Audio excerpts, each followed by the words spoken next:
સવારના વાગી ગયા હતા 7 અને આપણે ઉઠી ગયા અને મારા પતિદેવ રાજકોટથી આવી ગયા હતા. તો મેં કીધું મારા માટે તમે શું લઈને આવ્યા? તો કે તારા માટે એક મસ્ત મજાની સરપ્રાઈઝ છે. મેં કીધું શું? તો બાથરૂમ આગળ ગઈ ત્યાં તો મોટો જબર કપડાનો ઢગલો કરેલો હતો. તારા માટે હું કપડાં ધોવાના લાવ્યો છું એવું કીધું. પછી તો આપણે લિક્વિડ નાખી અને ગરમ પાણીની ડોલ ભરાવા મૂકી દીધી. કપડાં બહુ મેલા હતા એટલે ગરમ પાણીમાં બોળવાના હતા.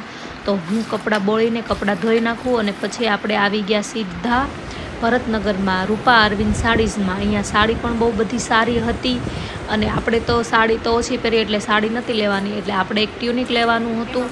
તો આપણે બધી કુર્તી, ટ્યુનિક, કોટ સેટ એવું બધું જોયું અને અહીંયા કલેક્શન બહુ સારું છે અને આપણા બજેટમાં પણ છે. એટલે આપણે ટ્યુનિક લઈને આપણે સીધા નીચે આવી ગયા. મેં પણ એક ટ્યુનિક લઈ લીધું છે, મને પણ ગમ્યું, મસ્ત છે. તમે લોકો પણ સુરતમાં રહેતા હોય તો અહીંયા ભરતનગરમાં અરવિંદ રૂપા સાડીમાં જરૂર આવજો. અને અહીંયા સારી બધી સાડી પણ છે અને ડ્રેસ પણ છે. ખાસ કરીને અમારા બેન આવી જશે મિત્તલબેન વ્યાસ, અને જો નવી એને આઈડી ચાલુ કરી છે ઇન્સ્ટામાં અને યુટ્યુબમાં. તો જો આજે અમારા શોપ ઉપર વિઝિટ કરી છે અને મસ્ત કલેક્શન લીધું છે બેને, તો પ્લીઝ એમની પણ આઈડીને ફોલો, લાઇક, શેર અને સબસ્ક્રાઈબર કરવાનું ભૂલતા નહીં. પૂરેપૂરો જેવો અમને સપોર્ટ આપો છો એવો જ આ મિત્તલબેનને સપોર્ટ કરજો. Thank you so much.